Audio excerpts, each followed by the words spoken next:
Press the bell icon on the YouTube app and never miss another update. मजा आ रहा है ना. I saw the poster.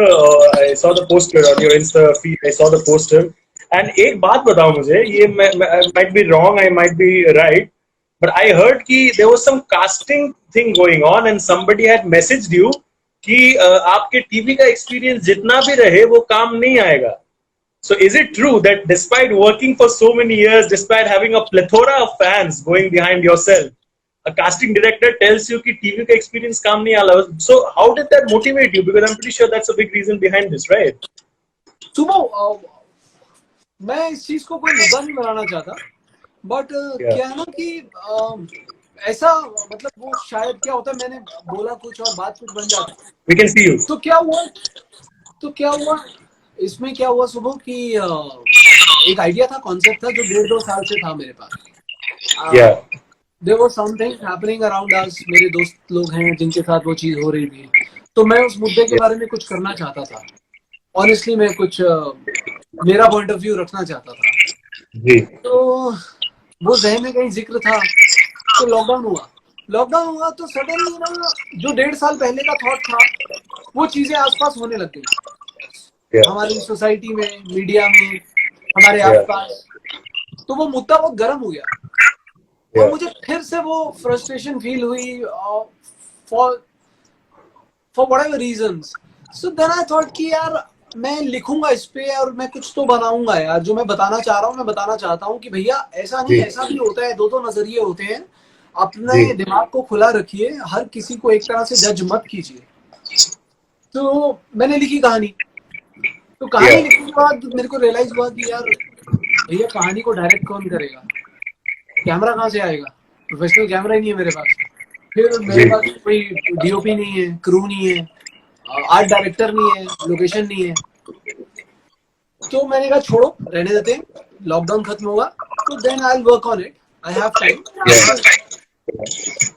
So after few days एक look test भेजा था मैंने एक वेब सीरीज के लिए. जी. तो उसका जवाब आया नहीं था. तो मैंने 2-4 दिन के बाद उनको पूछ लिया कि कुछ क्या जवाब आया नहीं. तो उन्होंने मुझे बोला कि आप अपना प्रोफाइल आपने भेजा है. मैंने कहा हाँ मैंने आपको भेज दिया था.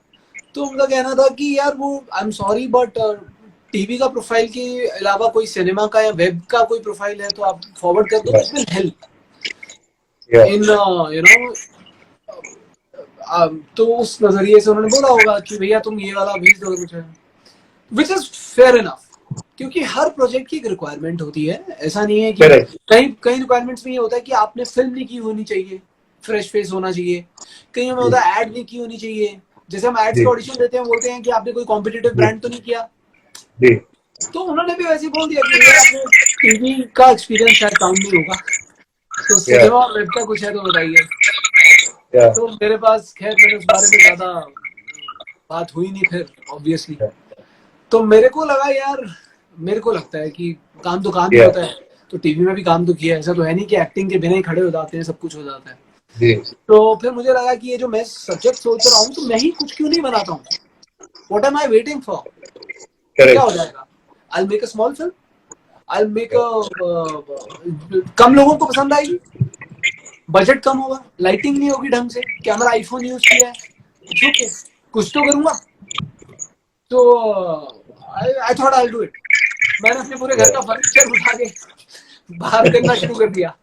तो अगले दिन मैंने पूरा घर बाहर कर दिया. सोसाइटी वाले पड़ोसी कहते कि what are you doing, are you moving in lockdown. मैं मूवी का लोकेशन बना रहा हूँ. तो मैंने बोला यार एक शॉर्ट फिल्म बना रहा हूँ. वो भी बाहर सोचते हैं क्या बना रहा है, कैसा क्या कर रहा है ये घर में बैठ के.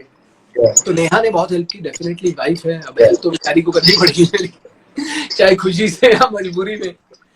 तो फिर ऐसे सेटअप तैयार हुआ, घर में पूरा सेटअप तैयार किया. And then I started shoot and all. अब मोबाइल से शूट किया है, आईफोन से. मेरे पास तो ट्राइपॉड भी नहीं था यार. जिस ट्राइपॉड पे अभी बात कर रहा हूँ ये नया खरीदा है अमेज़न से अभी, क्योंकि अब अकल आ गई, फ्यूचर में जरूरत पड़ सकती है. तो स्टूल पे रख के कभी कभी नेहा हैंड हेल्ड लेती थी शॉट्स. तो वो बना के शॉट्स बार बार लेने, फिर नेहा को बताना. तो ऐसे करते करते 1.5-2 महीना लग गया. बिकॉज मेरे घर में लाइट आती है 3 घंटे की, जो नेचुरल लाइट है. I used to wait for those 3 hours कि उन्हीं 2-3 घंटों में मुझे शूट करना है, क्योंकि वो लाइट तभी मिलेगी। तो लॉट ऑफ पेशेंस, बहुत टाइम लगा, but I enjoyed it. And actually, I feel कि lockdown like जैसे time पे you actors have such a gruesome schedule all the time. आप लोग को अपने लिए मौका नहीं मिलता, अपने लिए time नहीं मिलता. But then you can treat it in two ways. One is that एकदम relaxed होके आराम करो. Another thing is like be passionate towards what you want and do that. So I think you have done a lot of effort. We have put in a lot of effort for that because आसान नहीं है वो चीज. I appreciate सुबह जो आप बोल रहे हैं एक्टर्स के बारे में, Yes. बट मेरा ये मानना है कि इतने भी बिजी नहीं है यार हम, और ऐसा भी कुछ मजदूरी नहीं कर रहे हैं कि थक गए। अभी जवानी है यार, अभी काम नहीं करेंगे तो कब करेंगे? मुझे लगता है बहुत बैठते। And I have sat 70% of my 10 years of जो लास्ट 10-11 सालों में मैंने काम किया है, 60-70% में काम ढूंढने में मेरा वक्त गया है, काम मांगने में, ढूंढने में, घर बैठने में। तो मुझे हर वक्त काम करना है, बहुत टाइम है हमारे पास, we can shoot and we can make new projects simultaneously, so rest everything is an excuse.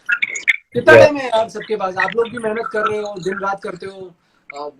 नौकरी वाले लोग बेचारे सुबह चल जाते हैं टिफिन लेके, रात को आते हैं, और हमारे काम में तो फिर भी फैंस इतना प्यार दे रहे हैं, शाबाशी मिलती है, दिखते हो तुम स्क्रीन पे। So there are a lot of advantages, yeah.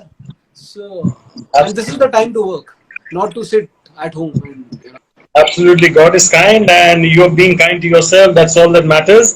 But एक बात मुझे बताओ कि ये when you come up with this kind of an idea, idea एक अलग चीज होता है, and execution is a different deal altogether. Especially at a time like lockdown, जहाँ पे things are already against you. तो उस टाइम पे डायरेक्टर का हेड पैन लेना, प्रोड्यूसर का हेड पैन लेना, सब कुछ it's like multiple burdens, multiple workloads at the same time. So जब स्टार्ट किए थे, obviously when you start things go with the flow and it happens, but before you started were you nervous कि यार कुछ नया कर रहा हूँ, गलत ना हो जाए एवरीथिंग? वो थोड़ा सा भी डर लगा था क्या? नहीं, डर नहीं लगा था, बिकॉज कुछ सोचा ही नहीं था कि फ्यूचर क्या होगा। मतलब जब तमस की बात कर रहे हैं ना, तमस की बात कर रहे हैं, राइट? Absolutely, yes. मैंने बस छोटे-छोटे टारगेट रखे कि मैं 3 दिन में स्टोरी कंप्लीट करूंगा। 2 या 3 दिन, मैं 2 दिन रखा था, मैंने 2 दिन में स्टोरी कंप्लीट की। अब मैंने सोचा कि अब सेटअप बनाऊंगा अगले 3 दिन में।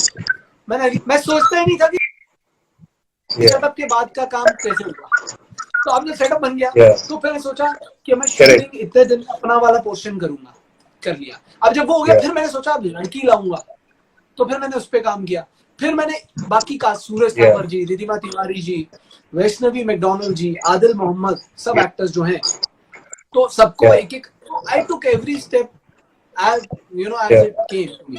तो मैं चुपचाप एक-एक कदम पे कंसंट्रेट किया, फ्यूचर का सोचा ही नहीं। मैंने सोचा ही नहीं था फिल्म बनेगी, रिलीज होगी, क्या होगा वो होगा। मेरे को था कि नहीं कुछ हुआ तो अपना YouTube चैनल खोल के उस पे डाल दूंगा यार, थोड़े लोग दिखेंगे। तो बट गॉड वाज काइंड कि सबने सपोर्ट किया। हर्षदीप कौर ने बहुत अच्छी कविता बोली है मेरी फिल्म में, और वो कविता मैंने लिखी अपनी फिल्म के लिए, क्योंकि मुझे कविता मिल ही नहीं रही थी कहीं। तो डायलॉग तो लिखे ही थे, तो मैंने कविता भी लिखी। फिर मैंने हर्षदीप को रिक्वेस्ट की कि आपकी आवाज का मैं बहुत बड़ा फैन हूँ, तो आप प्लीज मेरे फिल्म में ये कविता बोल दीजिए। तो उन्होंने वो कविता भी बोल दी, सब लोगों ने सपोर्ट दिया है। और बाद में हमारा मूवीज जो चैनल है, they like the film and I really respect हमारा मूवीज चैनल। तो उन्होंने बोला हमें आप फिल्म दीजिए, हम चाहेंगे इसको रिलीज करना। So which was a honour for me and I was like चलो, अपनी मेहनत हो गई यार, अब ऊपर वाला देख लेगा।